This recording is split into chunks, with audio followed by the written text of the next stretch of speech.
мыкты убакчы номинациясы менен Талас району Омурбеков Байдеген төрт оюнда тең жеңишке жетип 40 упайды топтогон Талас району командасы. Келиңиздер. Биринчи даражадагы диплом жана кубок тапшыруу үчүн Кыргыз Республикасынын көккөрү федерация президенти Жунус Алиев Рамиз Байрамбекович мырзаны чакыралы. Кубокты өз колуңуз менен тапшырыңыз. Кол чалар. Кубок.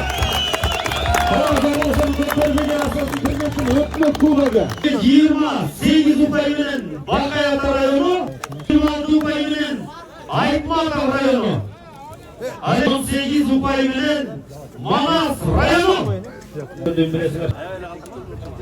Эң мыкты улакчы номинация ээси Манас району Эсен уулу Өмүрбек мырза.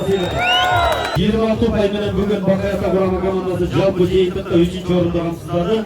2-чи орунду камсыздаган Манас району. Нурлан берген. Сырым дегенде 2 командалардын 26 упайдан.